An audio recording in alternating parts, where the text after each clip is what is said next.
Greetings, everyone. If you are listening to this, you are listening to the Modern Ape, a pseudo-intellectual who just so happens to be the baddest motherfucker ever to walk the earth. And today we have to talk about cancel culture because it has once again become extremely relevant. So the idea of cancel culture has garnered attention once again due to a letter published on Harper's Magazine, which was signed by more than 150 academics, authors, and people of other professions. The letter was a call for justice and open debate. And in addition to that, it was signed by the likes of Noam Chomsky, Steven Pinker, and J.K. Rowling. So this has once again, started the debate about cancel culture. The questions such as, does cancel culture exist? Are the people signing the letter pretending to be victims when they are clearly people that have a larger platform than the average person? Part of the problem with these debates has to do with the issue of defining cancel culture. I think many people are debating cancel culture, but they have different definitions of cancel culture. Part of this may have to do with different perceptions that people have about cancel culture. They may think that it's a term that people toss around when they say something bigoted and get called out for it. They may think that people who are racist or have evil ideas want to create a safe space in order to prevent others from criticizing their ideas, and in order to create that safe space, then what they do is they say cancel culture, you're canceling people, you're bad, you're this and that. And so the claim is that they are just as bad because they're demonizing people for calling out ideas that are terrible. They may also think that people are being prohibited from speaking out. The idea that people are being prohibited from speaking out is a false idea because, the First Amendment of the Constitution is still here. So if you legally have the right to speak out, any claim of being silenced is inherently bullshit. And all of these ideas, and then some, they're being presented as arguments against the people who are protesting cancel culture. So if we really want to have a conversation about cancel culture, then we should try to understand how people have defined it. If you go to the Merriam-Webster website, it said the following with regards to cancel culture. It said, canceling and cancel culture have to do with the removing of support for public figures in response to their objectionable behavior or opinions. This can include boycotts or refusal to promote their work. Now, since the term cancel culture has become popular in recent times, it's difficult to actually define cancel culture in any specific way. People may have their own perceptions about what cancel culture is, but this isn't a universal idea about the definition of cancel culture. So in that sense, it probably makes more sense to focus on what has been occurring on a national level with regards to speech and how we perceive our societal ability to express certain opinions. The case of Bret Weinstein is a good example of what people are protesting against. Bret Weinstein was a biology professor at what I believe is called Evergreen State University. And it is, or college, I believe, I'm not sure. But at Evergreen, there was an incident where there was this historical day in remembrance of the time of Jim Crow and segregation, where the students at the university, the black students at the university, voluntarily were deciding not to go to school for a certain day, and it was fine. It was a tradition to recognize the flaws of our past and our history with racism, and just recognizing the existence of that. And so one day the cards were switched, and white people were asked not to come to campus. And Bret Weinstein decided, no, I'm not going to do that. You're not going to tell me because of my race that I can't come to campus on a specific day. And so he refused to stay away from campus. He went to the campus and he taught his class just like it was any other day. And of course there were protests, and people were basically, just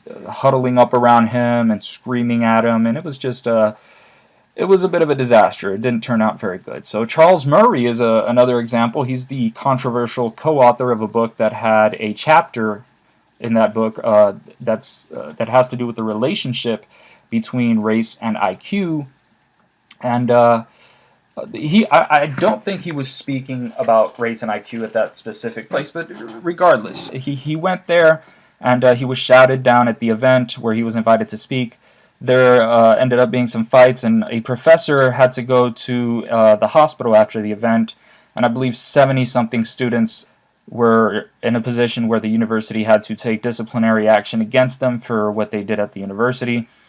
That was another disaster where, a group of people try to sort of gang up on someone and intimidate them in order to stop them from speaking. You can see videos at the event where Murray is trying to speak, but he really can't even get started because people are just, screaming in the place where he's supposed to speak. And so basically, it's an opposition to allowing people to express their ideas freely because, and well, of course, their defense is, well, we're expressing our own freedom of speech. We're coming in here and we're shouting you down, and that's our freedom of speech. Of course, that would be from a political standpoint, that's correct, but I think we can get to what I believe from a cultural perspective is wrong about that, regardless of how horrific someone's opinions are. But anyways, let's move on. At that point, one professor was beat up and he ended up going to the hospital. And of course, there was another event where Ben Shapiro gave a speech at University of California, Berkeley, and protesters attempted to shut down the speech, and the university spent about $600,000 for increased security. So another example of not wanting people to really speak out. Social media companies, as we all know, are often asked to delete the accounts of controversial figures. So people like Alex Jones and Stefan Molyneux, they've had their YouTube channels eliminated, and other people who are more mainstream have recently had a large outcry made up of people who want their social media profiles deleted. So they've been, at least from a cultural standpoint, canceled. I'm not sure whether or not they actually got rid of their YouTube accounts, but people such as Jenna Marbles and Shane Dawson are among those who have also been quote-unquote canceled. And generally speaking, one of the arguments made against people who are opposed to cancel culture is that these are private companies and they can cancel whoever they want. Of course, this is true from a legal standpoint. It is their company and they can get rid of whatever account they want. However, I don't believe for a second that cancel culture is a problem of legality, at least not yet. Now, this is about a culture that doesn't want to hear opinions that they detest or give a platform to people they perceive to be evil. Of course, from a cultural standpoint, this is really a group of people who are attempting to intimidate and stop people they disagree with from speaking out. So groups like Antifa, just to cherry pick for a second, want to intimidate people in order to prevent them from expressing opinions that they think will cause catastrophic consequences. They feel justified in using violence against words, and calling for people to lose their jobs. That's another intimidation tactic. It's important to note that you don't have to change the law in order to stop people from saying opinions that you disagree with. You can beat them up. You can intimidate the company they work for by requesting in large groups of people that the person be fired, etc., etc., etc. So the issue here is a shift in the culture of speech. Whereas one person feels as though it's okay to let everyone express their opinions, other people feel as though some opinions are so dangerous that they must not be expressed. Of course, those who are calling for this cancellation have no problem with this. This may be for a variety of reasons. Perhaps, since the people being canceled are people that they think are dangerous, evil, or disgusting human beings, then it's perfectly fine to get rid of their social media platforms. For them, this is fine, right? So, however, if the culture changes, and cultures always change, then it's possible that one day their ideas will be demonized, and if that happens, they will be less capable of defending themselves because they will risk being fired from their jobs, getting beat up, intimidated, threatening letters, the whole nine. And so in my opinion, the most important thing here isn't that the left is calling for cancellations, because there are people on the right calling for cancellations as well. The issue is the culture of intimidation tactics used to prevent people from freely expressing ideas. We need to maintain people's confidence in their ability to express ideas, not without receiving a rebuttal, of course, because if you have a terrible idea, then it's great if someone points out the flaws in your thinking. If you intimidate people who have different opinions and take away their platforms, then they will not cease to exist. They will simply go underground, which leads me to think that cancel culture is actually having the opposite effect, whereas it was there to sort of stop people from expressing evil ideas or, whatever sort of tactics people want to use in order to get rid of horrific ideas that can, cause people to die, to be racist, and all sorts of other evils. That's simply not what I think it's doing. I think that these people are just going to go to other websites such as Gab, which makes it easier to live in an ideological echo chamber.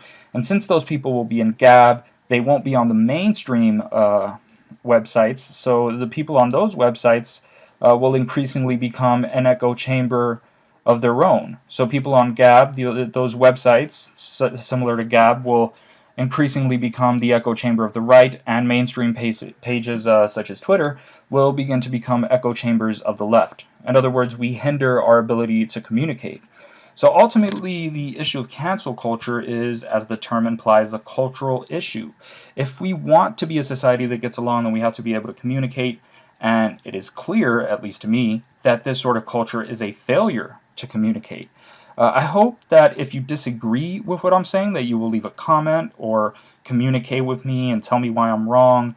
I would rather you curse me out in the comments section rather than simply refusing to communicate with people you disagree with.